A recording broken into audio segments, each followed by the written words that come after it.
tous, j'espère que vous allez bien. On se retrouve aujourd'hui pour réaliser un joli top au crochet. Le modèle que je vous propose est super facile et rapide à confectionner. Dans cette vidéo, je vais vous donner toutes les instructions pour le réaliser de la taille XS à la taille 8XL. Le modèle que vous voyez à l'écran que je porte est une taille S. Comme vous pouvez le voir, c'est un modèle qui se porte assez ample. Le tutoriel d'aujourd'hui est accessible au niveau débutant. Bien évidemment, pour les plus aguerris d'entre vous, vous allez pouvoir adapter très facilement ce modèle à n'importe quel point. Vous pouvez également aisément ajouter des manches à l'aide de la technique des tours fermés que je vous laisserai également en description de cette vidéo. Pour réaliser ce tutoriel, j'ai donc utilisé mon fil Rico Design Creative Lazy Easy Summer Coton. Ce sont des pelotes de 50 grammes pour environ 145 mètres, 49% coton, 46% acrylique et 5% polyester. Vous pouvez bien évidemment utiliser le matériel de votre choix et pour cela, je vous laisse dans la description de cette vidéo un tutoriel en pas à pas qui vous explique comment adapter n'importe quel tutoriel à votre matériel et à votre façon de travailler. La fiche de réalisation est bien évidemment disponible directement dans le petit i en haut à droite ou sur mon site internet www.lecrochetdeplume.com et sur ce, on est parti avec le tutoriel. On va donc commencer par la réalisation d'une partie du devant, le milieu, l'encolure et d'une partie du dos. Donc pour ça, on va venir faire à maille en l'air plus une. Je vous laisse noter en fonction de la taille que vous souhaitez réaliser le nombre de mailles à faire. Par exemple, pour les tailles XS à S, vous devez réaliser 50 mailles en l'air plus une. Pour les tailles par exemple 3XL, 4XL, 56 mailles en l'air plus une, etc.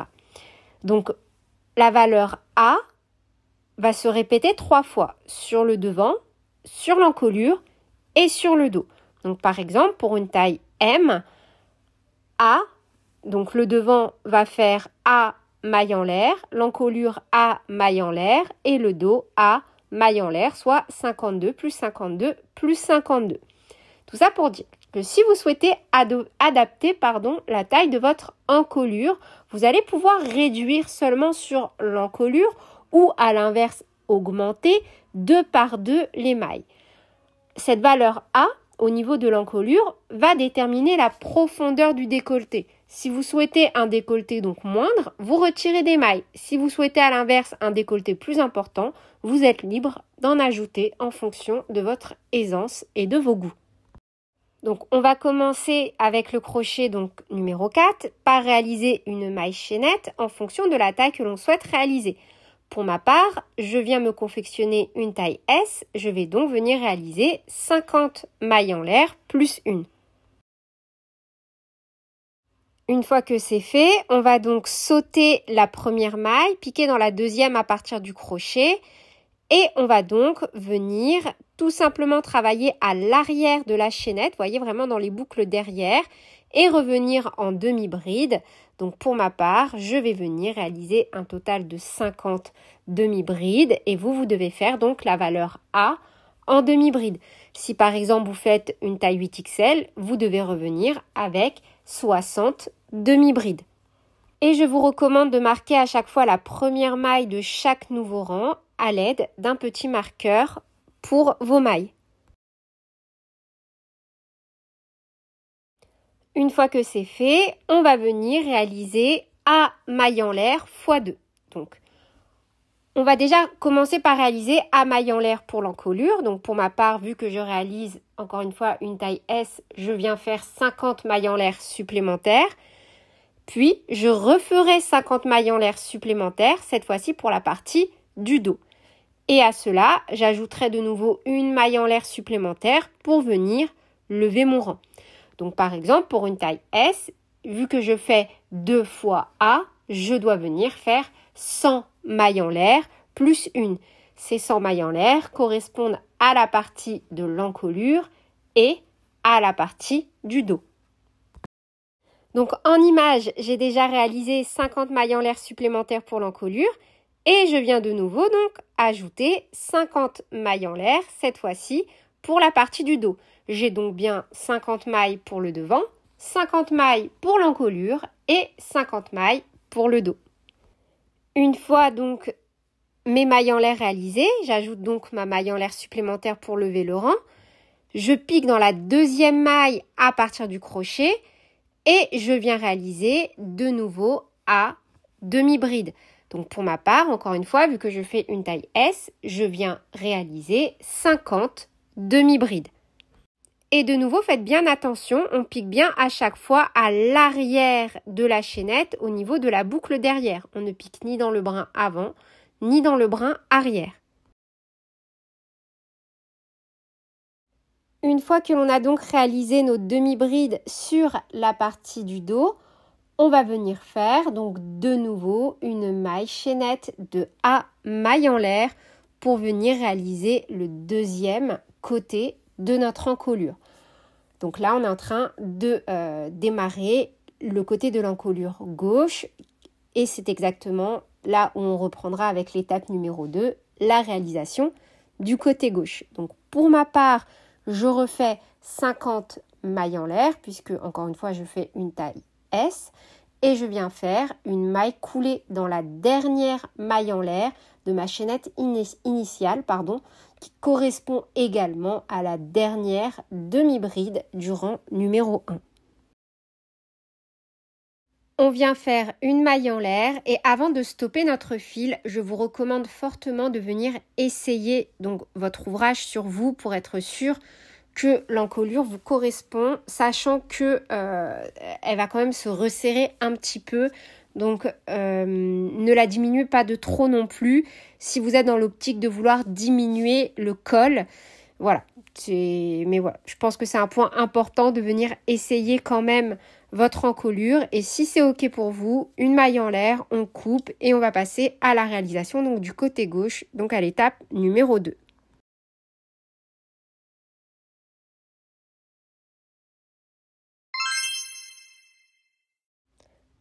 Pour la partie numéro 2, on va venir tout simplement travailler en demi-bride sur la partie gauche de notre ouvrage et en fonction donc de la taille que l'on souhaite faire, on va venir réaliser B rangs. Donc moi par exemple pour une taille S, je vais venir faire 27 rangs à chaque fois donc de 50 x 3, donc de 150 demi-brides. En fait, on va tout simplement multiplier par 3 notre valeur A et on va faire des rangs de demi-brides sans faire aucune diminution et aucune augmentation.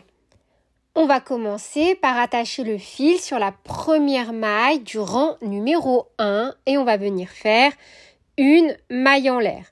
Donc on se repositionne au niveau de la première demi-bride de notre premier rang de l'étape numéro 1.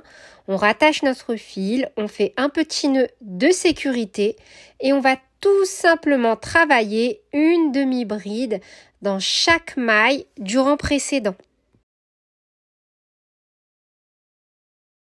De nouveau, on n'oublie pas de venir à chaque fois marquer la première maille de chaque nouveau rang pour être sûr de ne pas se tromper. Et on fait donc tout simplement une demi-bride dans chaque maille du rang précédent. On doit avoir toujours, du début jusqu'à la fin, le même nombre de demi-brides à travailler du rang numéro 1 jusqu'au dernier rang de notre côté gauche.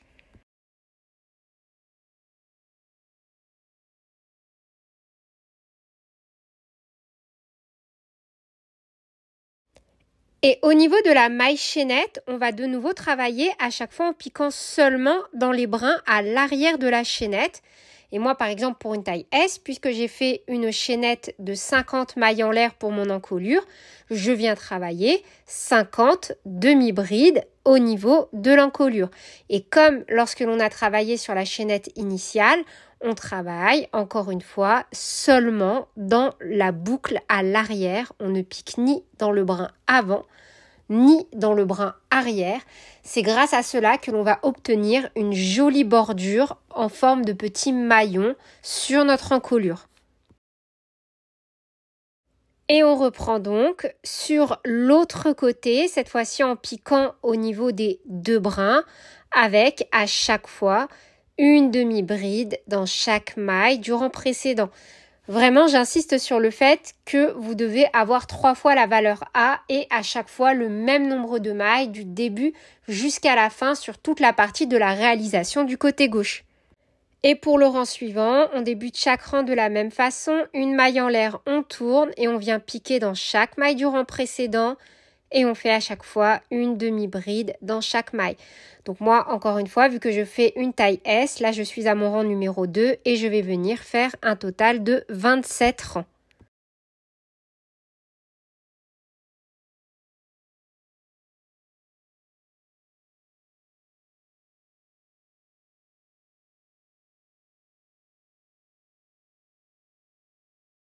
Une fois donc que l'on a terminé en travaillant le nombre de rangs souhaités, on va venir plier endroit sur endroit afin de venir unir pour former les emmanchures.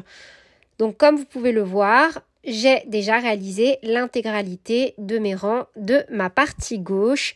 Je vais donc replier mon ouvrage endroit sur endroit, puis dans cette configuration-là, unir par des mailles coulées sur toute la bordure et laisser suffisamment de place pour mon emmanchure.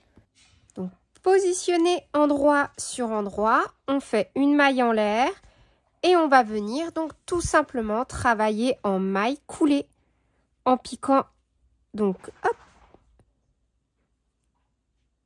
sur la partie qui se trouve face à nous, on pique dans les deux brins et sur la partie du coup qui est en retrait à l'arrière, on pique seulement dans le brin arrière comme ceci.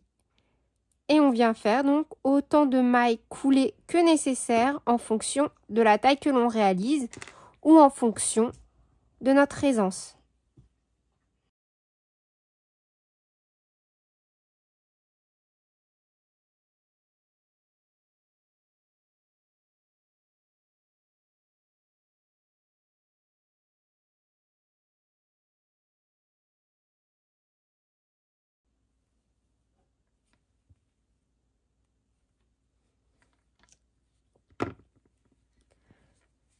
Et en travaillant donc de cette façon-là, sur l'endroit de l'ouvrage, voilà le rendu. Une fois que l'on a réalisé le nombre de mailles coulées souhaitées pour venir donc fermer notre côté gauche pour laisser l'emmanchure comme ceci, on va faire une maille en l'air et on coupe. N'hésitez vraiment pas également à adapter cet espace en fonction de votre aisance. Et on va venir cacher nos fils. Donc, on peut maintenant passer à l'étape suivante. Et voilà ce stade de la réalisation, le résultat. On a donc terminé totalement la partie gauche et on va donc maintenant passer à la réalisation de la partie droite. On se rattache donc au niveau de l'endroit et sur le dos de l'ouvrage. Et on va tout simplement refaire ce que l'on a fait pour la partie gauche. Une maille en l'air, petit nœud de sécurité et on répète tout simplement l'étape numéro 2. À savoir, on travaille seulement en demi-bride, on réalise le nombre de rangs en fonction de la taille souhaitée, le même que lorsque l'on a fait donc la partie numéro 2, enfin l'étape numéro 2, pardon.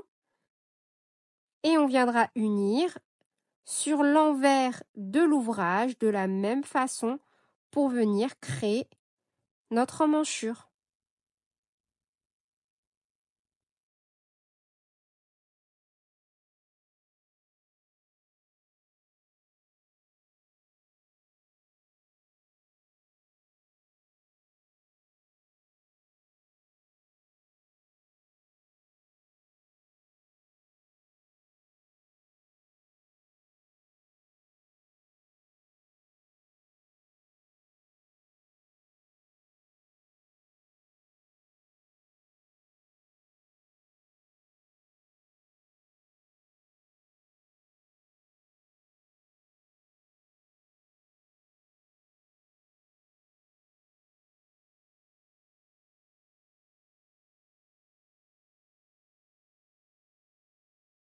Une fois que la deuxième partie est donc réalisée, on n'a plus qu'à venir unir exactement de la même façon sur le même nombre de mailles et notre ouvrage sera terminé. Et voilà, c'est tout pour cette vidéo. J'espère qu'elle vous aura plu. Sur ce, je vous fais plein de bisous. Prenez bien soin de vous et à très bientôt pour de nouveaux tutoriels. Salut!